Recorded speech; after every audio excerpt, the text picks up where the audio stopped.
आकाश तिवारी, स्वागत है आप सभी का देश टेक चैनल में। आइए आज हम बात करते हैं केरल में आए हुए बाढ़ विपदा के बारे में। केरल में जिस प्रकार से तबाही मची है, पूरा देश केरल के प्रति गहरी संवेदना जाहिर करता है। देश तक चैनल भी केरल और केरल के जनता के लिए गहरी संवेदना जाहिर करता है।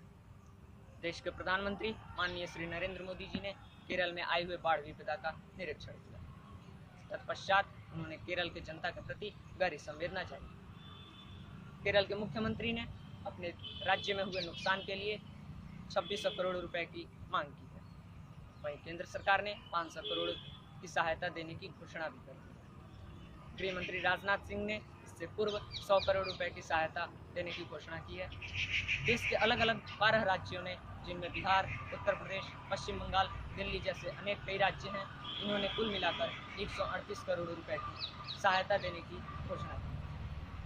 वहीं SBI बैंक ने भी 2 करोड़ रुपए सहायता करने की बात कही।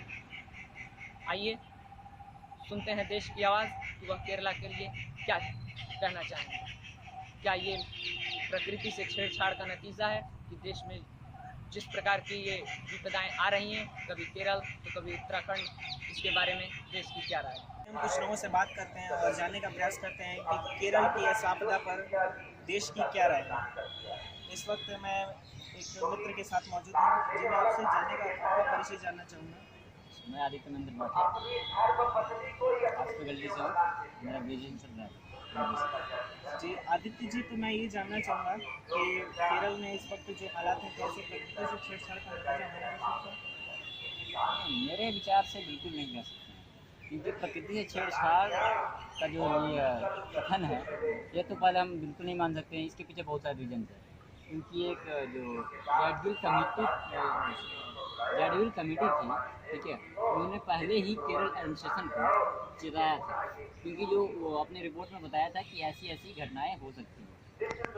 अपने रिपोर्ट के थ्रू उन्होंने बताया था कि जो आने वाली समस्याएं हैं उसका निदान किया जाए या करने का प्रयास किया जाए। ठीक, इस पर एडमिनिस्ट्रेशन ने कोई कदम नहीं उठाया। ठीक, तो प्रकृति से छेड़छाड़ तो हम कह ही नहीं सकते हैं, एडमिनिस्ट्रेशन की सरासर गलती है और एडमिनिस्ट्रेशन ने इसको हल्के में लिया, इस रिपोर्ट को। जैसे उन्होंने सोचा कि बस ये सामान्य से एक अनुमान है, ठीक, और ऐसा होने का चांस नहीं है। ठीक, इस कथन को ये समझ के उन्होंने टाल दिया। लेकिन क्योंकि प्रकृति है, प्रकृति वो अनुमान सही निकला, फिर बाढ़ भी आई।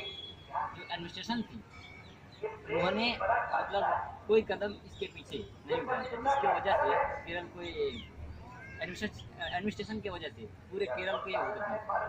देखा कि हमने कुछ लोगों से केरल में आए हुए बाढ़ विपदा के बारे में जानकारी लेने का प्रयास किया, तो लोग इसे प्रशासन की चूक बता रहे हैं कि प्रशासन के नज़रअंदाज के कारण केरल में ये स्थिति उत्पन्न हुई है। ऐसे ही देश तक में और भी वीडियोस डालते रहेंगे। कैमरा पर्सन ऋषिक चौबे के साथ बहुत बहुत धन्यवाद।